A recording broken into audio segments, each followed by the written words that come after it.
Total Podcast, o podcast da Paralela.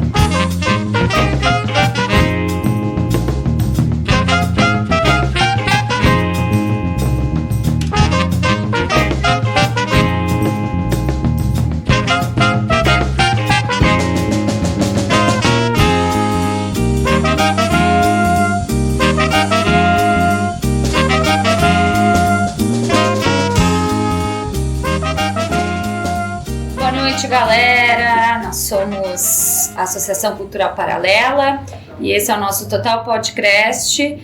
Nessa edição, então, nós vamos trazer alguns assuntos bem políticos do cenário atual que estamos vivendo, né? Não só questões de eleições, que são extremamente importantes, temos várias observações para fazer a respeito das eleições que aconteceram no último final de semana, mas também traçar um cenário acerca da Aldir Blanc no nosso município mais especificamente, né, que é o que mais nos interessa. Então eu sou Yara Camargo e aqui comigo tem o Vicente Lopes Pires. Boa noite, gente, muito boa noite. Breno Dallas. Ô pessoal, tudo certo, né? Levante. Vamos lá. And Betinho Jordani. Olá, ouvintes do Total Podcast, sejam bem-vindos a mais uma edição. Muito bem, hoje é quinta-feira, então, e esse podcast vai sair provavelmente na segunda, e nós não sabemos exatamente como as coisas vão estar na segunda-feira, mas para atualizar, então, quem está nos ouvindo, até o presente momento, em se tratando de Aldir Blanc, né, não temos grandes novidades. O edital municipal vem se arrastando já há algum tempo, tivemos vários atrasos por parte da secretaria, tivemos aí um quadro bem delicado, assim, bem delicado. Né? E estamos trabalhando fortemente aí para ver se a gente vai conseguir, pelo menos, receber a verba do edital que já foi aberto, o qual foi entregue, protocolado no dia 4 de novembro, hoje é dia 3 de dezembro, ou seja, um mês se passou. E a única resposta que nós temos é a lista de contemplados no edital de propostas inéditas. Essa lista nos diz quem foi contemplado, mas também não nos diz muita coisa, porque afinal de contas não sabemos quando vamos receber, qual vai ser o procedimento e tal. Hoje, mais uma vez, um grupo de artistas se concentrou em frente à Secretaria de Cultura para tentar obter alguma resposta. Não tivemos nenhuma resposta muito concreta a respeito disso, tivemos alguns prazos que nos foram dados. A princípio, até o dia 17 de dezembro é para que todo o dinheiro dos 3 editais de espaços, de propostas inéditas e de premiações tenha sido depositado, mas não temos sequer a lista das propostas de premiação, né? Então, estamos no aguardo, né? O Conselho de Cultura está se mobilizando e está conseguindo mobilizar um grupo grande de artistas e estamos atentos para ver o que vai acontecer a respeito. Registrando que, de fato, é uma grande falta de respeito com a nossa classe, porque, afinal de contas, né, tivemos uma semana para fazer isso acontecer e, em um mês, ainda não conseguiram nos dar uma resposta. A recíproca não foi verdadeira de maneira nenhuma. Então, e temos ainda a promessa de um segundo edital para que a gente não precise devolver R$1.700.000 para o Fundo de Cultura, porque não saiu, enfim, eles nos prometeram um edital, também não sabemos qual é a possibilidade disso acontecer na prática, porque, via de regra, temos até 31 de dezembro para prestar contas disso, e hoje é dia 3, não temos nada, então esperamos que saia algo, mas de fato não sabemos de nada. Esperamos que haja realmente uma prorrogação da Lei Aldir Blanc para 2021. Afinal, estamos nesse momento, a pandemia continua aí, firme e forte, né? Mais forte do que nunca. Isso, temos só que tomar muito cuidado, né, pessoal? Exatamente. E a gente precisa muito, né? Essa é uma verba emergencial. Muitos de nós não temos renda nenhuma, não temos perspectiva nenhuma de trabalho. Somos uma classe, de fato, assim, muito prejudicada. Provavelmente seremos os últimos que vamos poder voltar, assim, às nossas atividades como eram, ou o mais próximo possível de como a gente se articulava até o início desse ano. Então, realmente é bastante preocupante e eu acho importante, assim, faço um chamamento para quem de alguma forma está envolvido ou tem alguma simpatia por essa área, que venha junto com a gente para que nós possamos não devolver essa grana, é muita grana, e que a gente possa ser remunerado pelo trabalho que a gente está prestando de graça desde o início dessa pandemia. Não, e que também as pessoas que nos escutam sempre tenham, se são artistas ou conhecem, artistas provavelmente conhecem, né? Que sempre tome cuidado, assim, de às vezes puxar esses assuntos, porque às vezes as pessoas não acessam, né, essas leis, e é muito importante, assim, que todos possamos ter essa oportunidade, porque afinal de contas, muito mais agora nessa situação emergencial em que o artista às vezes não tem como trabalhar no seu campo de atuação normal, né? Eu queria fazer uma pergunta aqui para vocês. Como que tá rolando essa distribuição? Vocês sabem como tá rolando nos outros municípios? Como é que tem acontecido isso? Tem municípios que já inclusive disseram que a segunda parte da verba não vai ter como ter tempo hábil de realmente rodar, né? E as outras, e muitas cidades estão com dificuldade de distribuir, assim, né? Em contrapartida, tem cidades, o município de Farroupilha, se não me engano, a informação que eu tenho é que eles já estão na execução da terceira fase do edital, eles já foram lançadas 3 etapas, e 3 etapas eles já estão executando a terceira. Campo Bom fez o lançamento do edital na semana passada, se não me engano, no início da semana passada, não quero falar nenhuma bobagem, mas digamos que tenha sido na semana retrasada. Já saíram também os contemplados, eles já vão executar. Foram rápidos, a galera pegou... Flores da Cunha pegou toda a verba e fez apenas um edital de premiação.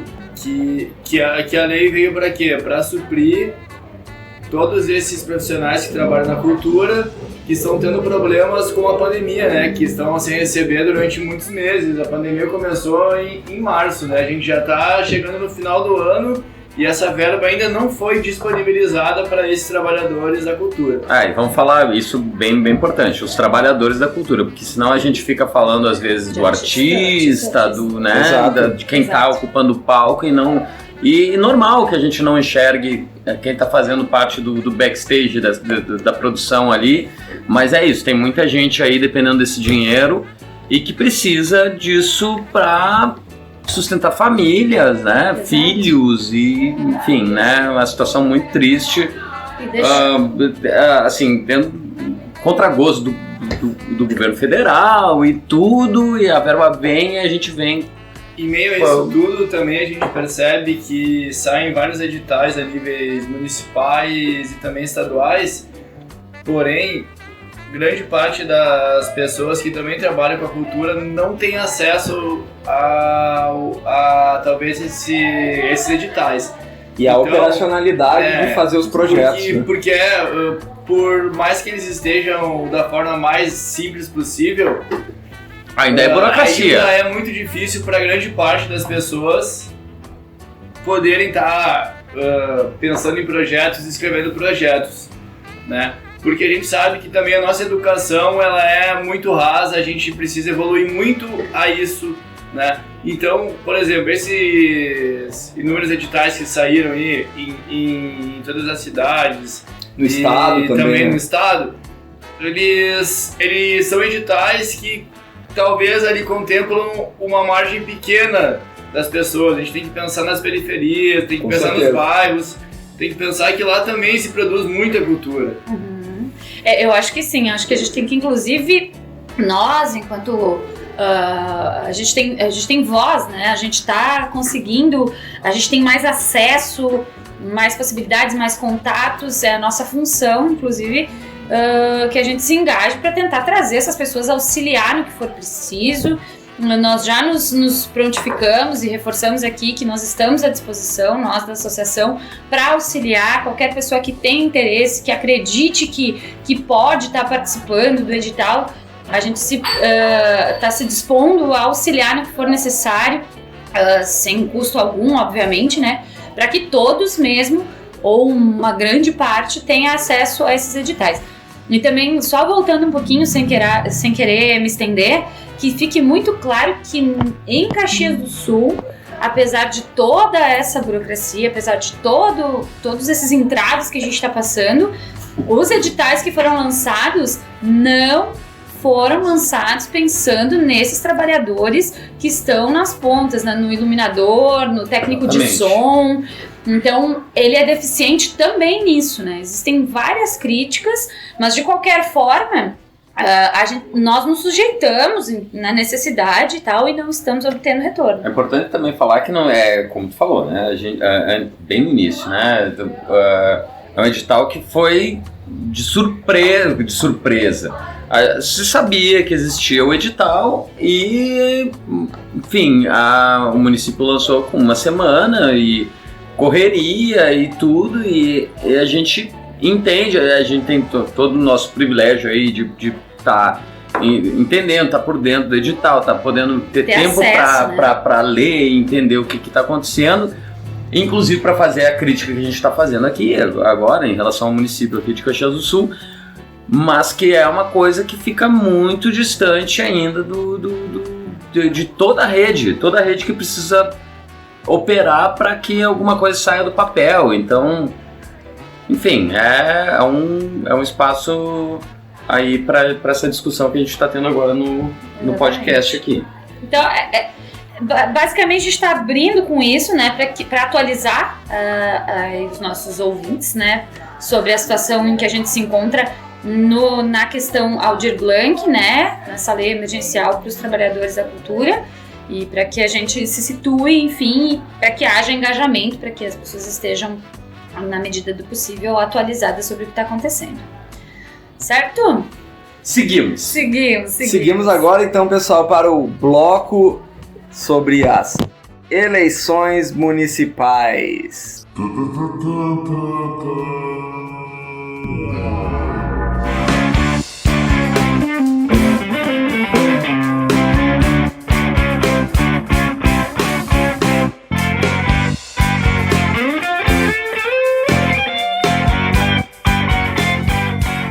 Eleições municipais 2020. Com vocês, o Yara Camargo. Muito obrigada. Então vamos lá, gente.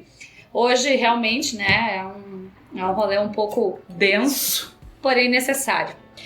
Eleições municipais 2020, então vamos iniciar falando da nossa cidade, obviamente, né? Nós vamos dar um panorama aí, mais precisamente daqui, mas de alguns grandes centros aí, né, onde a esquerda estava no páreo. E dá pra dizer que o recorte que a gente está fazendo aqui no município de Caxias do Sul também se refletiu aí nacionalmente. Totalmente. Aí, Brasil afora, esse Brasilzão, Totalmente. Brasil varonil. Temos uma porcentagem semelhante a São Paulo, assim, né? Exato. Uhum. Nós tivemos em Caxias do Sul a Adiló Domênico eleito, né, PSDB, e Centrão voltando fortemente, e 40% dos votos Pepe Vargas do PT, né? Nós aqui da Paralela declaramos, inclusive, o nosso apoio ao candidato do PT, declaramos o nosso apoio à esquerda e ficamos, obviamente, né, um tanto frustrados com os resultados, mas não completamente surpresos, né? Acho que a gente teve um cenário interessante nessas eleições, muito diferente do cenário de 2016, foi logo em seguida do golpe. O que acontece, né? A gente pode comemorar, de certa forma, essa reação, mesmo que a gente não tenha chego, né, de fato, assim, a vencer as eleições, enfim. Eu acho que a gente teve uma reação muito positiva. Foi um resultado muito mais interessante do que em 2016, onde nós nem chegamos no segundo turno com o mesmo candidato, Vargas, né? E tivemos também um resultado de uma direita mais radical, colocar assim, né? Exatamente. E pensamos que houve um engajamento e um envolvimento nessa campanha que foi muito mais expressivo do que em 2016. Foi bonito, né? Foi um segundo turno muito bonito. Muito assim, né? bonito, então eu acredito que a gente não possa pensar pura e simplesmente nisso como uma derrota, mas sim como um quadro interessante de se analisar, é uma reação, existe, né? Algumas pessoas já estão compreendendo como as coisas estão se arquitetando, né? O bolsonarismo, ele tá frustrando algumas pessoas. E, graças a Deus. né, a própria esquerda aqui no município fazendo uma frente ampla, acho que também faz um pouco desse Exato. diagnóstico do que tá... Pensar em Caxias do Sul, que teve 75% dos votos para o Bolsonaro, um candidato do PT, que é um partido, né, que tá realmente assim sendo muito, como é que eu vou dizer, Julgado, né? Julgado, exatamente. E alvo também, né, de um movimento, assim, né? Exato, o antipetismo, né? E pensar que tivemos 40% dos votos, eu acredito nisso, eu penso nisso de uma forma muito positiva, assim, depois da ressaca, depois de toda a reflexão que a gente passou, né, na segunda-feira pesadíssima, conseguimos chegar aqui, acredito que nós todos, nessa mesma conclusão, certo? Para além de Caxias, a gente teve quadros muito parecidos em outras cidades, né? Porto Alegre, Manuela Dávila teve uma campanha lindíssima também. Teve uma votação muito expressiva. Também acredito que foi uma campanha muito feliz, assim, né? No sentido de que ela seguiu no páreo, assim, até o último minuto. Foi uma diferença bem sutil, né? E houve também, acredito, né, que toda uma situação ali, aconteceram várias situações. São Paulo tivemos o Boulos, que foi realmente assim, eu acredito que dentro de todos esses quadros assim que se desenharam foi o mais... Não, teve engajamento impressionante, absurdo, assim, foi muito bonito, um candidato do PSOL, né, chegar onde ele chegou, ter também 40%, foi 40% também, né, dos votos. Isso, e é um indício de uma esquerda renovada, assim, né? Exato, um apoio da juventude muito forte em todos esses lugares, a juventude realmente tá se levantando, tá engajada, tá preocupada, tá se atualizando sobre isso. Houve um momento em que a juventude estava completamente fora, assim, da política, não estava querendo se envolver. Pelo menos dentro de grandes centros representativos, não sei... não chegamos à vitória, assim, mas... Capitais, né? Teve alguma, né? Tivemos um retorno, assim, de uma direita, entre aspas, mais moderada, né? Exato. Puxando pro centro, né? Puxando pro a centro. A campanha pode acontecer, né? Porque em 2016 sair com um adesivo era um motivo de medo, né? Isso, e até quero só, né, fazer esse parênteses assim, que tipo, vem se apresentando uma extrema direita e tal. Mas enfraquecida. E também aquela coisa assim, tipo, parece que temos motivos para comemorar, uma coisa um pouco mais amena, mas ao mesmo tempo não temos, mas como tá tudo tão sucateado, às vezes a gente vai ficando nesse lugar esquisito. Uma coisa que esquisito. Uma coisa que eu acho que é importante, assim, no meio disso tudo, é que se voltaram a discutir pautas relacionadas à política pública e não só no campo ideológico, como foi na eleição nacional de 2018, mas também na anterior lá, com o Levi Fidelix e assim por diante, né? Então, depois, assim, esse fenômeno que foi a eleição do Bolsonaro, assim, né, que foi uma coisa completamente inesperada, mas uma busca por uma terceira via milagrosa e muito mentirosa também, mas... Exatamente. Né? Uma das coisas que assim, eu até estava falando isso agora, né, fiz esse comentário, é porque das vitórias da eleição, uma das que eu mais gosto, mas do rolê pessoal mesmo, é a derrota do Crivella, apesar de ter sido pelo Eduardo Paes, sabe? Você desenha um quadro bem diferente. Isso, só eu não quero me sentir confortável porque eu, Eduardo Paes, né? Então, tá aquém do esperado, mas bem diferente. E uma questão, assim, que é bastante importante foi a presença de candidatos relacionados a movimentos identitários, marcando uma presença nacionalmente, assim, no legislativo, total, né? Total, só love pro que rolou no legislativo. Muitos vereadores e vereadoras eleitas, assim, todos que acho que defendem pautas, e é bem importante, assim, o legislativo, porque ele tá bem perto da população, assim, né? Então, aqui em Caxias do Sul, né, tivemos, acho que, uma Câmara mais progressista do que a de 2016, né? Exato, eu acredito que a gente teve... Foi bem expressivo, né? Nós, em Caxias do Sul especificamente, assim, nós tivemos alguns candidatos, os três são Partido dos Trabalhadores, né? São.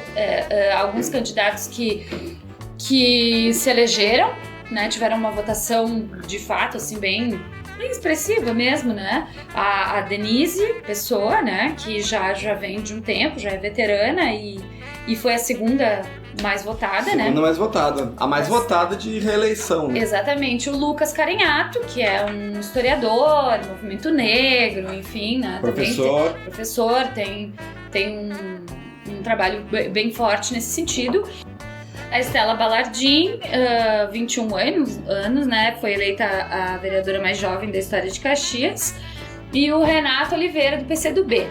Desses 4, nós escolhemos alguns depoimentos, né? Algumas falas desses vereadores eleitos. E agora a gente vai ouvir o que eles falaram pra galera aqui. E depois a gente segue comentando. Então agora com vocês, Denise Pessoa. Primeiramente, eu queria agradecer a oportunidade de estar fazendo essa avaliação aqui com vocês, que são sempre muito comprometidos com os direitos individuais, com os direitos humanos. E quero dizer que as eleições de 2020 foram eleições que restabeleceram esperança na nossa sociedade. Se pensarmos na última eleição de 2018, que foi uma eleição muito difícil, a eleição de 2016 também uma eleição muito difícil, e eu passei por todas essas como candidata, então posso dizer que em 2016 nós saíamos às ruas fazer campanha e parecia que mesmo que nós falássemos de esperança, de um outro projeto de sociedade, parecia que nós falávamos sozinhos.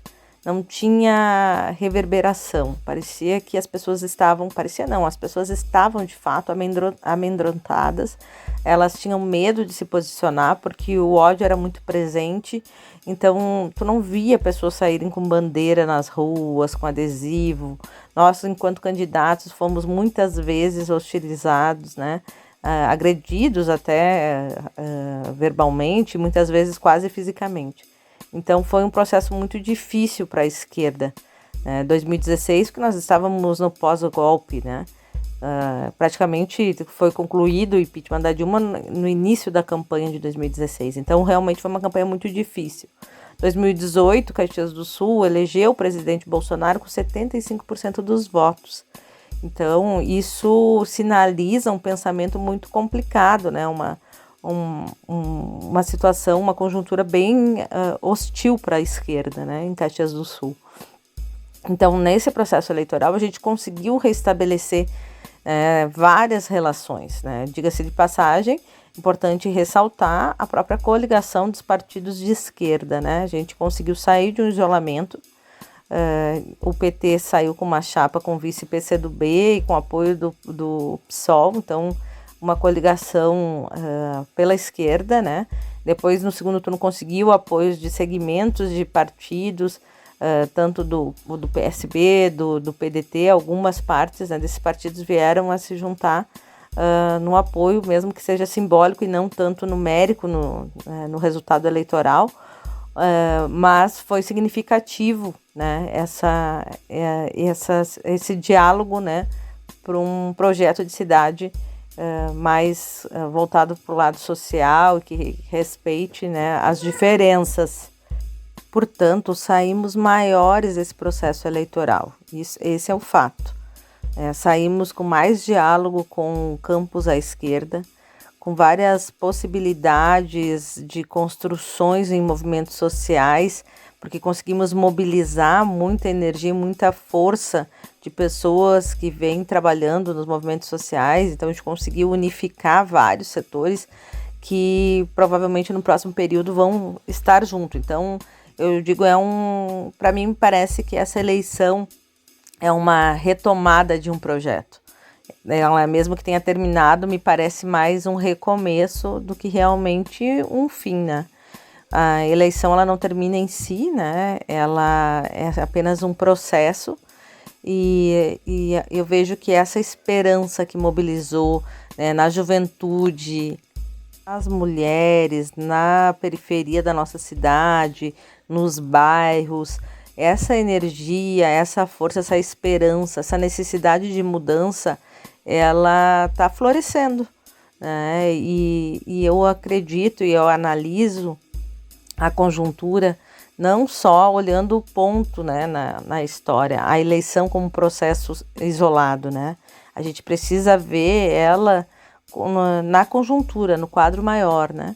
Então, o nosso desafio agora é seguir, né, unificando as esquerdas, fortalecendo movimentos sociais, fortalecendo esse projeto que a gente apresentou nesse processo eleitoral e nos mantermos juntos, né, em defesa um dos outros. Porque se é certo que nós avançamos e retomamos essa esperança, também é fato, né, de que o bolsonarismo ele não foi derrotado nesse processo eleitoral. Ele existe, ele ainda tem força. Veja que vários partidos que são base do governo Bolsonaro, eles se mantiveram e até houveram ampliação, né, de sua representatividade no Brasil. Então, a gente vive realmente um acirramento, uma disputa, né, de projeto, de nação, e essa disputa ela precisa estar sendo colocada, né, cada vez mais, para que a gente dispute também a consciência das pessoas, né, para que elas entendam que está em curso no Brasil um projeto de destruição de direitos e que não terminou, né, muito pelo contrário, ainda segue e exige que nós nos organizemos, né, dia a dia para conter esse avanço neoliberal no Brasil. Então, para finalizar, quero dizer que se nós tivéssemos ganho a eleição, não poderíamos parar de lutar. Como perdemos a eleição, precisamos, né, realmente seguir lutando. Então, contem conosco, né, na Câmara de Vereadores. Quero agradecer também né, todo o apoio que tive, né, fui a segunda vereadora mais votada na cidade. Diversos setores da nossa sociedade se sentem representados pelo nosso mandato. Então, quero dizer que com essa votação também aumenta a nossa responsabilidade com Caxias do Sul. Então, obrigada a todos, né, e um grande abraço. Obrigada. Muito obrigada, Denise. Parabéns pelas eleições, pela campanha, por estar sendo reeleita, representando, né, uma mulher, a segunda mais votada. Realmente isso não pode deixar de ser citado, é extremamente importante. Uma mulher de esquerda, né, indo para o seu quarto mandato. Sempre muito presente, né? Sempre muito presente. Inúmeras questões. Exatamente, assim, realmente uma vereadora extremamente ativa dentro do município, assim, que atende a várias questões, assim. Ela trouxe coisas que nós já comentamos ali no bloco anterior. Realmente não podemos deixar de considerar esse avanço, né? Então, temos sim algumas coisas para comemorar. Muito obrigada mesmo, queridona. Vamos para o nosso próximo, então? Depois desse depoimento da Denise, vereadora Denise Pessoa, parabéns, reitero os parabéns novamente. Vamos ouvir o depoimento da Estela, mais jovem, a mais né? jovem vereadora eleita na cidade de Caxias do Sul. Vamos ouvir aí. Oi, gente, tudo bem? Aqui quem fala é a Estela Balardim, tenho 21 anos, sou a vereadora eleita mais jovem aqui da nossa cidade. É com muita esperança, com muito orgulho que eu venho aqui falar com vocês sobre algumas questões bem importantes. Então, nós infelizmente vivemos em uma sociedade que estruturalmente é racista, é machista e é homofóbica. E isso se reflete dentro da política. Então, quando nós falamos de representatividade dentro da institucionalidade, nós estamos falando de algo muito importante. Porque quando nós temos uma vereadora eleita, jovem, negra, mulher e moradora de periferia, nós estamos falando que outras pessoas irão começar a se enxergar dentro desse espaço e que a partir disso vão perceber que esse espaço é delas também, que esse espaço é nosso por direito, que as nossas vozes precisam e merecem ser ouvidas. Então, é algo muito importante nós falarmos sobre isso, porque a nossa sociedade ela precisa passar por um processo de desconstrução de algo que está enraizado na nossa história. E isso, com certeza, é uma luta que ela já vem de muito tempo. Inclusive, é o que me possibilita estar aqui agora. E ela vai continuar e vai precisar cada vez de mais gente, cada vez de mais força. Porque é assim, através da luta coletiva e do esforço coletivo, que a gente consegue ir aos poucos moldando e desconstruindo, transformando a nossa sociedade. Em relação às minhas pautas, durante toda a pré-campanha e a campanha, fiz uma defesa muito forte da questão das mulheres, da educação, da juventude, dos negros e negras, porque eu acho que são pautas muito importantes de serem tratadas, e não só elas por elas mesmas, que sejam pautas que sejam tratadas de forma intersetorial. Portanto, que a gente fale sobre mulheres, fale sobre a questão dos negros, sobre a questão LGBTQI+, sobre a questão da juventude na saúde, na educação, na segurança, na habitação, pois nós estamos transitando em todos esses espaços, então nós precisamos pautar e falar sobre todos esses temas. Além disso, outra questão muito forte é a questão da cultura, da descentralização da cultura e da valorização da cultura que já existe dentro das nossas periferias e que, infelizmente, ainda hoje é muito criminalizada. A gente tem aqui na nossa cidade um movimento muito forte do slam, um movimento muito forte do hip hop, e, infelizmente, isso é criminalizado ainda hoje. Pouco daquilo de que tudo aquilo que vem do negro é crime, né? Então a gente precisa ir aos poucos mostrando que não, que é algo lindo, que é algo que traz muita força e que traz também muito conteúdo. E que isso pode, inclusive, auxiliar nessa transformação social que a gente tanto quer ver. Cito também a educação como uma chave fundamental, pois através da educação a gente consegue falar desde o ensino básico ali, do ensino fundamental, na educação infantil, no ensino médio, sobre essas pautas de forma decorrente, não só apenas no mês de novembro, falar sobre a questão dos negros, não apenas só no mês de março, falar sobre a questão das mulheres, mas tratar disso como algo constante dentro das nossas escolas, para que desde criança aquele ser humano vá crescendo e entendendo que todos somos iguais, todos merecemos oportunidades iguais e que é essa sociedade que a gente quer ver no futuro. Inclusive, eu fico muito feliz de ver essa resposta agora nas urnas. Eu acho que essa eleição, ela demonstra que Caxias do Sul, ela quer a mudança, ela quer mais representatividade e ela mostra que existe negro, existe mulher de luta na nossa cidade, que infelizmente é uma cidade que tem uma cultura muito, muito conservadora. Então a gente precisa dar voz, não dar voz, né? Porque voz as pessoas já têm. A gente precisa dar espaço para que essas vozes sejam ouvidas e para que isso comece a ganhar cada vez mais visibilidade. Quero salientar que, para mim, política se faz com participação popular. Isso é fundamental. Valorizar as pessoas que vivem o dia a dia dos bairros e que giram a economia da nossa cidade, acordando cedo todos os dias, pegando um ônibus lotado, indo para os seus empregos, são as pessoas que sabem as necessidades que a nossa cidade tem. Então, para qualquer defesa que for feita, para qualquer pauta que for ser tratada dentro da Câmara de Vereadores e dentro do Executivo da nossa cidade, isso precisa perpassar pelas pessoas que vivem a nossa cidade, precisa perpassar pelos moradores dos nossos bairros, pelos núcleos de juventude, de negros, de mulheres, porque é assim que se faz, é com participação popular, é ouvindo todos e todas e é construindo de forma coletiva a luta. Uma luta de utopia, uma luta de sonhos, uma luta de esperança, mas uma luta que vai crescendo cada vez mais na nossa sociedade, que vai ganhando cada vez mais força e que vai cada vez conquistando mais espaços e que nos mostra que esse horizonte de portas abertas é possível e que a gente tem muita força e muita garra para chegar lá juntos. Valeu, Estela, adoro jovem, o entusiasmo jovem na eleição é importantíssimo. Belas palavras. Vai ser foda, Belíssimas. sem dúvida. E ela fala coisas muito importantes, achei muito legal. Não basta não ser racista, você tem que ser antirracismo. Antirracista. Não basta você não ser homofóbico, tem que ser anti-homofobia.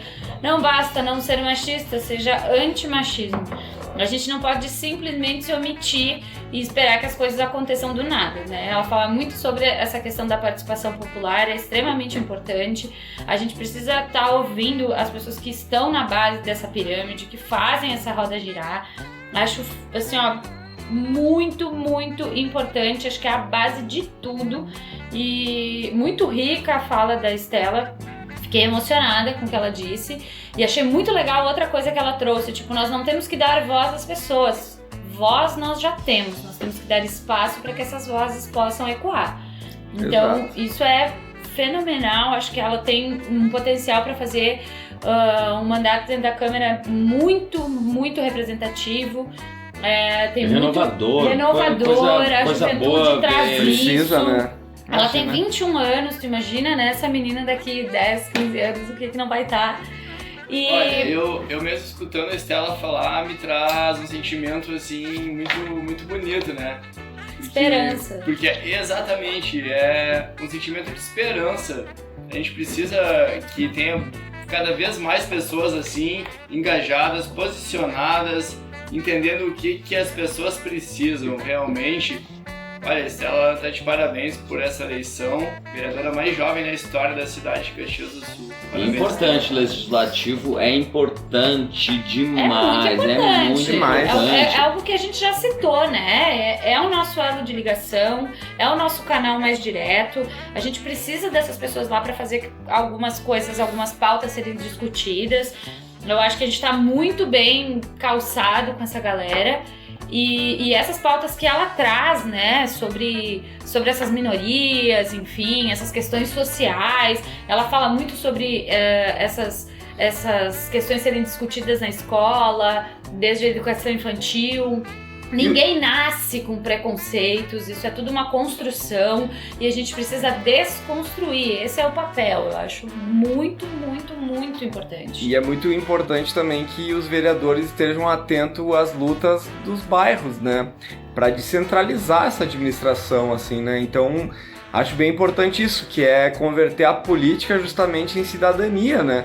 Em provocar que as pessoas elas não têm que votar pelo desinteresse, mas pelo interesse, e não só votar, mas tipo acompanhar, né, o processo político, ele é um processo cidadão, né, que a gente tem que entender, e não entender o governo como uma coisa separada da sociedade, só porque estamos todos muito, muito fechados, né, nos nossos interesses pessoais, né. A política é uma coisa para não é fazer para todos nós. Exatamente. Né? E eu acho, esse é o maior problema.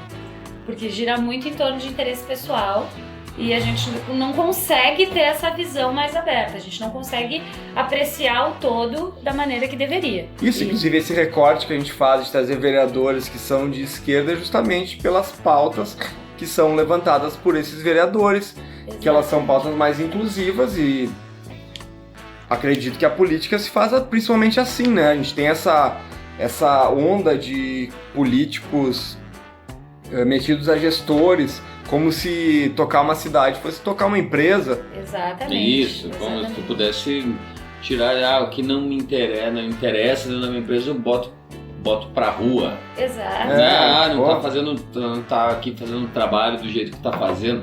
A política ela é feita de um jeito bem diferente, e essa eu acho que é uma diferença que a gente ainda dentro do Brasil, né, reconhecendo que tem esse fenômeno do político empreendedor, a gente vai amargando derrotas para quem tá ali, tá fazendo, tá comprometido com o seu bairro, com a sua comunidade e tal, mas que na verdade não vai ter respaldo nenhum dentro do governo, e isso é muito triste, assim, né, ver.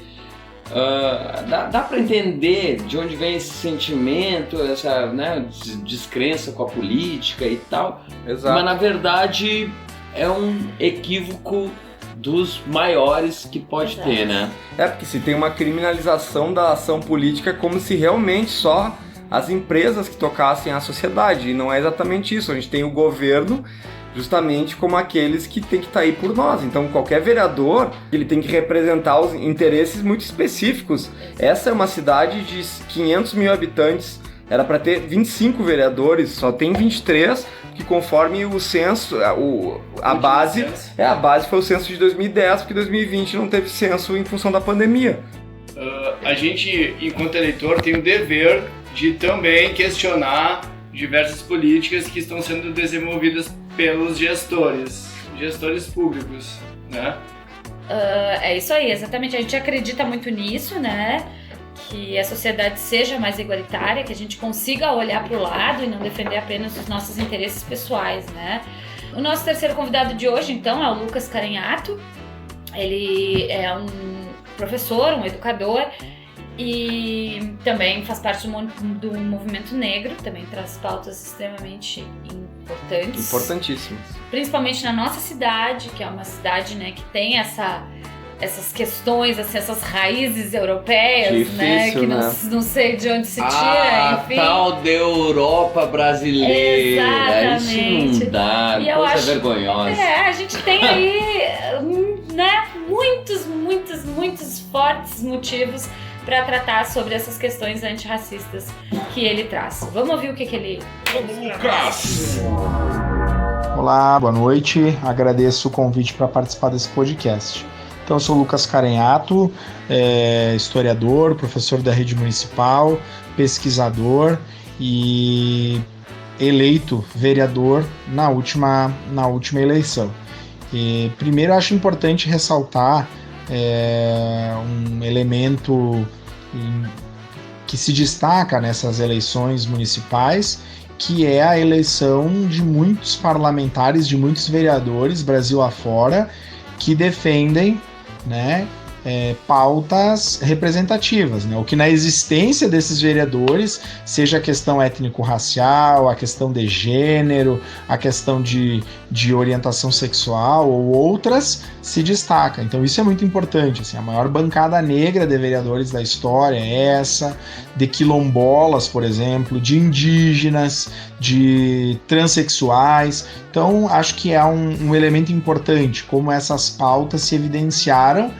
E, na minha opinião, elas também estão inseridas num contexto de avanços que essas questões todas tiveram, fruto das políticas e das ações afirmativas que só ocorreram pela organização e mobilização dos movimentos sociais. Então, um elemento importante, né, que é resultado desses avanços que são pontuais, que são pequenos ainda, mas que precisam ser destacados. Então, acho que essa é uma questão importante. Como eu disse, eu sou professor e pesquisador da área de educação, eu curso doutorado em educação. Então, o tema da educação ele é muito caro para mim. E para mim, pensar em educação é pensar, né, na educação formal, no currículo informal, e em todos os atravessamentos que a educação tem com as outras áreas, seja com a saúde, seja com a cultura, com o esporte e lazer, com emprego e renda e todas as outras áreas que vão se relacionar diretamente. Então isso é muito importante. Eu sou prof da rede municipal, fui prof da rede privada durante muitos anos, atuo na coordenação do Núcleo de Acolhimento à Diversidade da Universidade de Caxias do Sul.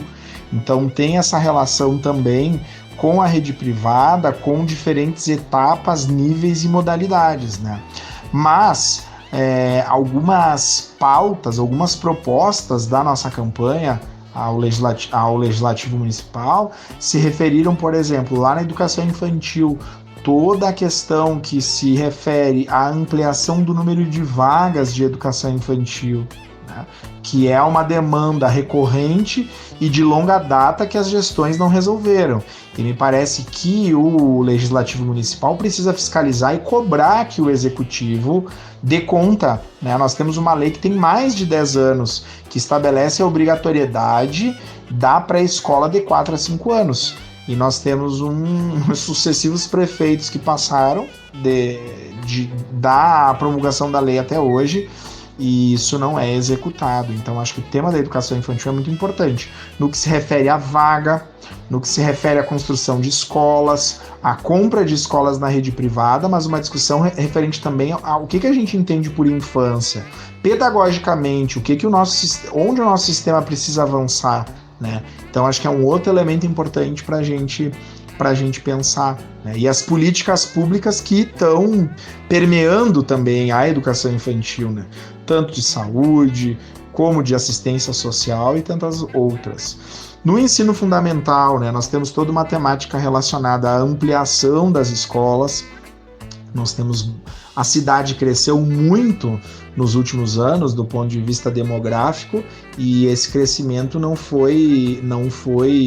se equiparou na área da educação, no que se refere à oferta de vagas, ao mesmo tempo que nesse mesmo contexto, as escolas da rede estadual foram diminuindo a oferta de vagas no ensino fundamental. Então nós temos mais alunos, menos vagas na rede estadual, e aí o município fica com a demanda cada vez maior. Por isso da necessidade de construção de novas vagas, e de novas escolas, né? Novas vagas através das novas escolas. Nós precisamos valorizar os professores, né? Avançando com o nosso plano de carreira, dando condições adequadas, né? Isso é um outro elemento importante. Num tempo de pandemia, a internet, os recursos digitais são fundamentais, e a nossa rede municipal ela não tem essas condições, então a gente precisa de internet, de uma plataforma, de um portal, de que a comunidade escolar efetivamente tenha acesso às redes digitais. Então, outra pauta. O tema da educação das relações étnico-raciais, né? Eu entendo que o antirracismo, que o combate ao racismo, ele é fundamental na área da educação, mas nós precisamos de uma política pública em Caxias que seja intersetorial, que na saúde, né, se pense em como promover o antirracismo, na assistência social, enfim. Eu sou incisivo sempre em nós pensarmos a gestão pública no interface das áreas todas, né, e não nas gavetinhas fechadas. O tema da cultura é muito caro para mim. Eu acho que a gente precisa descentralizar os equipamentos, valorizar os artistas e aquilo que é produzido nos bairros da cidade. É algo super importante, através de como a gente avança com as leis de incentivo à cultura, com a LIC, com o Financiarte e outras, né, e outras formas de incentivar e de promover a cultura e as suas diversas linguagens e formas, né? A área da saúde é indiscutível, nós temos uma falta de investimentos e nesse tempo de pandemia a saúde pública se torna cada vez mais necessária, né? Saúde pública e de qualidade, eu entendo que é fundamental que o município tenha gerência e qualifique os nossos servidores, valorize os nossos servidores da saúde, invista na atenção básica, né? Diminua, ou seja, consiga estabelecer parcerias que diminuam, reduzam o tempo das consultas e dos procedimentos na área da saúde, ou seja, é inadmissível que uma pessoa espere 1 ano para uma consulta especializada, e a Câmara precisa estar atenta a tudo isso. Então, são algumas das áreas que eu entendo que são fundamentais, né? Eu, como disse, sou professor, sou pesquisador, moro no bairro Planalto, atuei quase 10 anos na Zona Norte, então conheço, né, a realidade da cidade e entendo que é através da política que a gente consegue avançar. Então a gente precisa valorizar a política, conversar com a gurizada, conversar com os moradores, pensar em espaços, ou seja, a Câmara precisa promover debates, precisa promover, né, diálogos, sejam presenciais, se a pandemia permitir, ou virtuais, mas de forma que a população perceba a importância que o Legislativo Municipal, que a Casa do Povo tem nas transformações e na construção de uma cidade melhor. Tá bom? Me coloco à disposição e conto com ideias e com sugestões para a construção do nosso mandato. Tá bom? Um forte abraço e vamos junto. Muito bem. Muito obrigada, Lucas, pelo seu depoimento. O Lucas foi bem pontual, né? Ele trouxe, assim, pautas bem específicas, todas extremamente importantes. A questão da educação é a base, né? É muito importante que a gente pense nisso com muito carinho. Essa pauta que ele trouxe acerca das vagas, dessa espera, né? Eu já acompanhei alguns relatos, assim, de mães que de fato não conseguem trabalhar porque existe uma lei, né, que deveria prover isso para as crianças, que deveria fazer com que elas tivessem vaga garantida. Inclusive o município tem que pagar em escolas privadas caso não haja vaga na rede pública, e isso na prática não acontece. Então é bem importante que a gente tenha alguém pensando sobre isso, né? ele traz a questão da cultura, que a gente comentou lá no início, é extremamente importante. Nós temos editais aí sucateados, o Financiarte está realmente numa situação muito triste. Não saiu, né, o resultado do Financiarte. Não saiu o resultado, o edital foi aberto em julho desse ano, foram R$105 mil, um valor, né, simbólico, muito né? baixo, apesar que em 7 projetos. 2016 o edital era de 1.700.000, 1.700.000. Exatamente, então... E oportunizava vários artistas com produções inéditas, assim, bem importantes. Muito assim, né? importante, inclusive para que artistas que estão iniciando, esse é o intuito, né, do Financiarte lá do Fundo para a Cultura, né? Que os novos artistas possam ter algum tipo de incentivo para poder se fortalecer, para poder, né, entrar nesse mercado, né? Construir uma carreira, sei lá, eventualmente. E tanto ele quanto a Estela trouxeram essas temáticas das iniciativas culturais e tal que acontecem nas periferias, que são inúmeras, são muito fortes. Nós temos projetos sociais muito ricos na cidade que proporcionam o ensino da arte, a formação, né, e a possibilidade dessas crianças poderem ter uma profissão dentro da arte. Isso tem uma relação diretíssima com a segurança, com a economia, com a educação, com a educação. Tudo. Então, a saúde, né? Como não, né? A gente tem que pensar nisso como algo fundamental, faz parte disso como algo fundamental. As pessoas precisam ter acesso a isso, né? Isso é um agente de mudança na vida das pessoas. Então é muito legal que ele tenha trazido isso para nós especificamente, né? A gente está vivendo esse drama, a gente está com esses editais completamente desatualizados e cada vez eles andam mais para trás. Então é legal que ele pense nisso, que a gente tenha alguém para nos representar nesse sentido. E ele trouxe também a questão da saúde. Realmente nós fomos exemplo, né, durante algum tempo na administração, inclusive do Pepe Vargas. Nós tivemos várias UBSs que foram abertas durante a administração dele, o postão, todas essas coisas. As consultas com especialistas demoram muito. Eu tenho, inclusive, uma situação específica que aconteceu comigo. O meu pai ele utilizava o Sistema Único de Saúde, ele tinha uma saúde bastante debilitada e ele estava esperando por um especialista há mais de um ano. Ele estava perdendo a audição e 20 dias depois que ele faleceu, eles me ligaram para dizer que a consulta dele tinha sido agendada. Ele já estava aguardando há mais de um ano. Então isso realmente é um drama que a gente vive, passei por isso na pele. A minha mãe está aguardando para fazer uma cirurgia de síndrome do túnel do carpo, uma coisa extremamente simples, já fazem 6 meses e a coisa não acontece. Isso precisa ser revisto, né? Eu estou trazendo situações pessoais, né?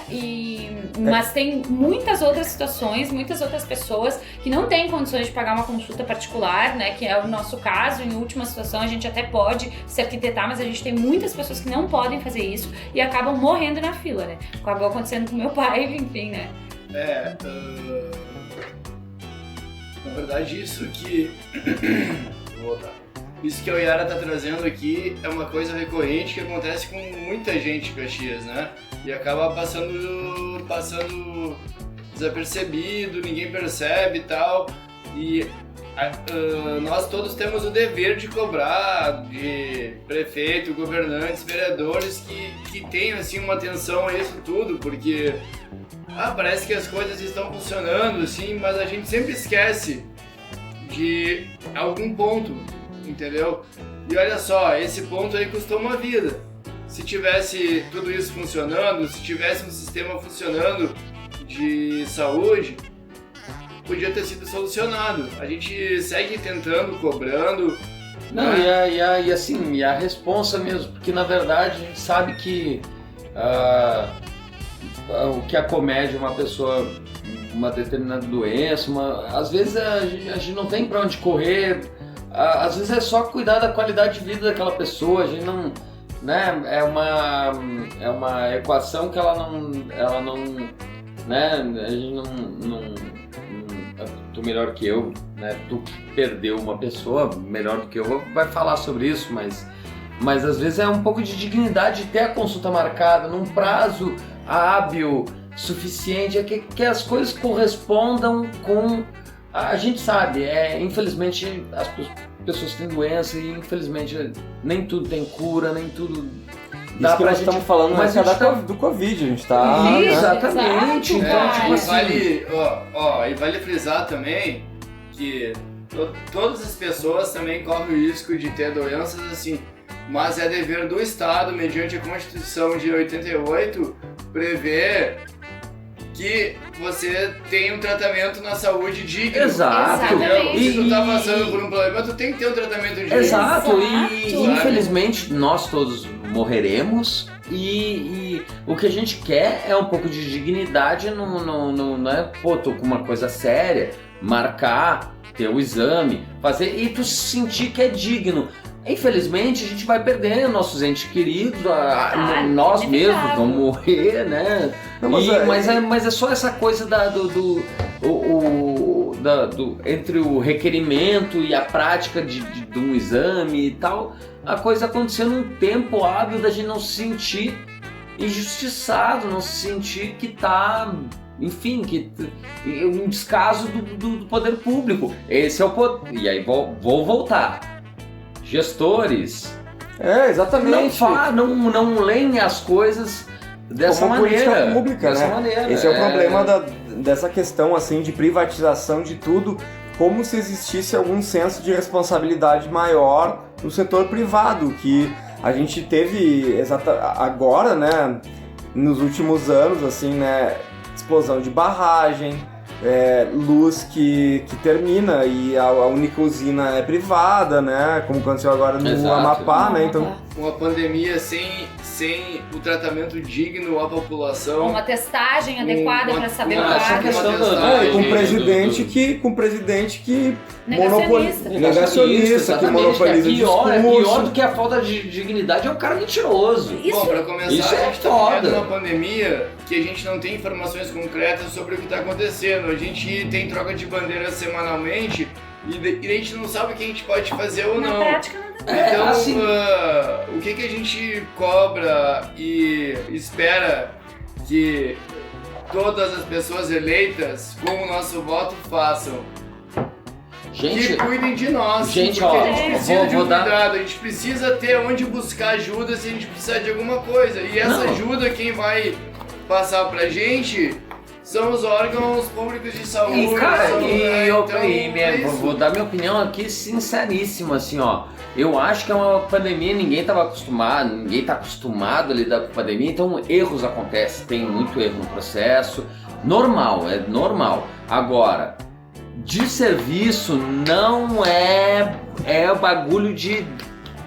É negócio de ficar indignado, viu, gente? E tem outra coisa muito importante, tá? A gente tá tratando de saúde, meu pai tinha 65 anos, quem é que tem condições, no caso dele, que era um cara que tinha uma série de situações, ele tinha vários quadros, né, várias coisas, assim, enfim... um plano de saúde pra ele era absurdamente caro. Quem é que tem condições de pagar 3 mil reais num plano de saúde pra uma pessoa, que era o caso dele? Não tem condições, né? Eu só preciso ganhar 3 mil reais. Exato, quem é que ganha 3 mil reais? Quando eu ganhar 3 mil reais, eu ainda não terei condição de pagar esse plano de saúde. E daí tu para e pensa, tá, a gente tá falando de saúde, mas se tu for falar de educação, é uma situação que eles colocam a massa, a grande maioria, as pessoas que elegem, que de fato fazem a diferença nas urnas, numa situação de quê? Você vai ter vaga no seu filho, pro seu filho na escolinha, se sobrar. Você vai ter vaga no Sistema Único de Saúde, se sobrar. O seu projeto social vai ser contemplado em alguma coisa, se sobrar. Então a gente está sempre no se sobrar. E essa minoria, né, que são os ricos, que são os detentores aí do capital, enfim, eles têm tudo isso... Sem equalizar, entende? Então, tipo, essa conta definitivamente eles têm não fecha. Tudo que a gente tem e todo o resto que só eles têm. Exato. Então, porque isso, o SUS é pra nós, pra todo mundo. Exatamente. E se o cara é rico e tá lá no SUS, beleza. Ele também vai ser atendido. Agora, o mínimo que ele tem é o SUS. Agora, se eu levasse meu pai no plantão da Unimed, ele não seria atendido de maneira nenhuma, mesmo que eu pagasse, sei lá, 400 reais uma consulta. Então, quer dizer, são coisas tão básicas, tão básicas, assim, quando tu bota isso assim, ó, na mesa, essa discrepância é uma coisa, e tu pode falar isso pra qualquer pessoa, gente, de direita, de esquerda, a pessoa vai dizer, não, todo mundo tem direito a isso. Por que é que na hora de poder fazer a diferença, tu não consegue raciocinar dessa E se forma? a gente tem um sistema único de saúde, a gente quer que ele funcione, a gente precisa que ele funcione. Exato, e a gente... Porque o quê? Porque é o que vai definir tudo que acontece, a saúde da E aí a gente pessoa. volta na fala do Breno, que é isso, a política não é individual, ela é coletiva.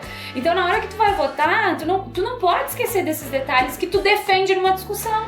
Que tu defende que as pessoas não podem morrer na fila do SUS, que tu defende, sabe, que as crianças não podem ficar sem escola, tu defende tudo isso, mas na hora de votar, tu não consegue abrir a tua viseira, sabe? Exatamente. É muito diferente louco. de partido ou o que for, né? Claro, Eu acho sabe? que, cara, esse sentimento coletivo tem que partir de todos, entendeu? Porque é isso, né?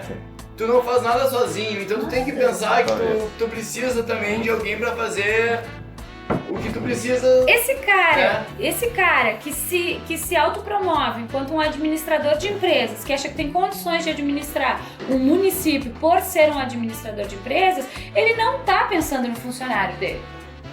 Não, ele não tá pensando no Ele povo, né? começa aí, entendeu? Exatamente. Meu, esse rolê de administrador...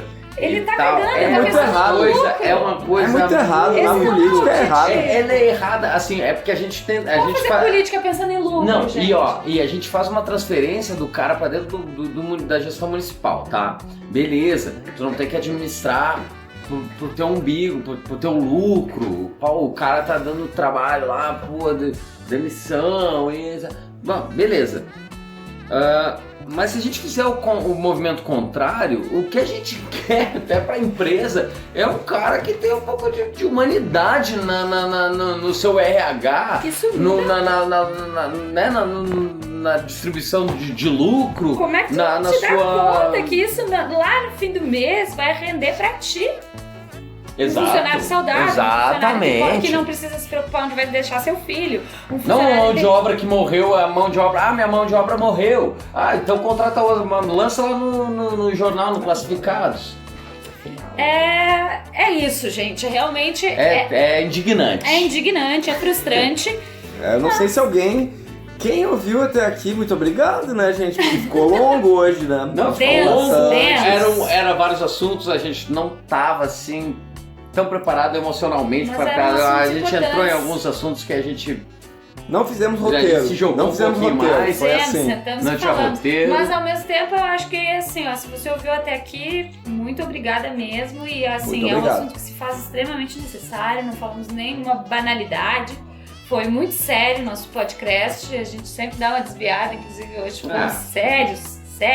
Sérios desvios ou sérios... Eu não entendi. Papo Foram sérios de desvios verdade, a ou gente foram tá- papos sérios? Papo sério. Ou, acho que correto. os dois. Acho que o papo era sério e acho que foram sérios desvios. Correto. Mas ao mesmo sério. tempo nós estava aí. Tava aí. Papo sério de verdade, a gente tá aqui de plantão mesmo, a gente quer que todo mundo saia bem, apesar de tudo. A gente vai ser oposição, a gente vai ser cobrança, a gente vai pensar num todo, não só E em um ou outro, né? Yara, E ao mesmo tempo, assim, apesar de o resultado das urnas não ser exatamente o resultado que nós esperávamos enquanto associação e tal, né, partindo da nossa visão política, A gente na nós cultura, né? desejamos que a administração do Adiló seja uma boa administração, que ele consiga fazer um bom trabalho, que ele seja amparado pela Câmara, que ele consiga administrar, né, e que as coisas aconteçam da melhor forma possível. A gente não deseja o favor. mal, a gente não tá votando pra dar errado, a gente não tá botando força contrária, a gente simplesmente quer que todos saiam bem e vivos desse E tu momento. quer mandar um beijo pra alguém? Quer mandar um beijo? Eu quero É mandar hora um de mandar beijo um pra beijo. minha mãe, eu quero mandar um beijo pra minha família, eu quero mandar um beijo pros meus amigos, eu quero mandar um beijo pra essa galera que fez essa campanha linda, eu quero mandar um beijo pra todo mundo. Eu Pros também. bolsonaristas, pra Eu eles também. quero. Eu assim, ó, tirando o bolsonarismo, eu quero... Quem é progressista? Beijo no coração. beijo pra pra Bote. todas Vamos e fazer, todas. vamos mudar. Assim, ó, Grãozinho de areia, mas vamos indo, gente. Vamos Chega indo. lá. Vai, Breno, teu beijo. O meu abraço e o meu beijo vai para o Feiticeiro Julião, nosso brother lá do Recife, o qual nos cedeu essa música, uma música antiga da carreira dele, chama Díptera, e é a nossa nova vinheta aí, né? E vai ficar tocando até o final do programa também. E também mandar um abraço, pessoal dos Cucas Tortas aí também, botamos um trechinho da música Quebrança deles aí, mais uma referência das antigas aqui da música independente local. Então é isso, Total Podcast, pô. Total Podcast. Total Podcast. Beijo no coração de todos vocês. Esse foi Beijo, o Total gente. Podcast, o podcast na Até Paralela. o próximo episódio.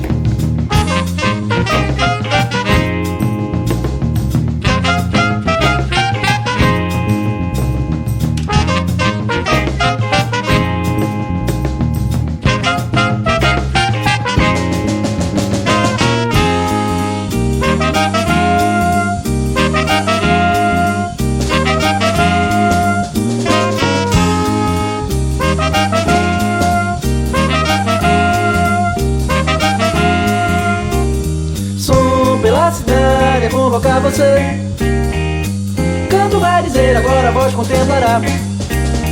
Mata a madrugada para amanhecer. Já me deitei com ela, incerta.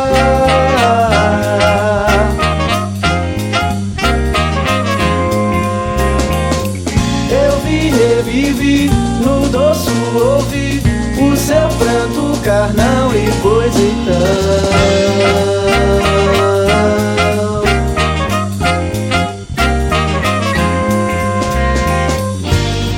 sei, longe no mar, que a espera e o sol me vão tornando ao meio, a canção no firmamento que jurou não ver. Será desgosto mudo daqui a pouco pra você que não tem jeito. É trabalhar por dentro, desarmar, desadequar.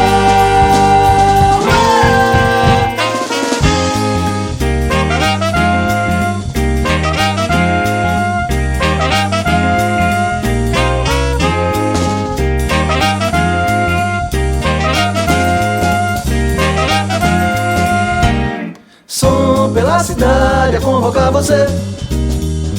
Canto vai dizer, agora a voz contemplará. Mata a madrugada para amanhecer.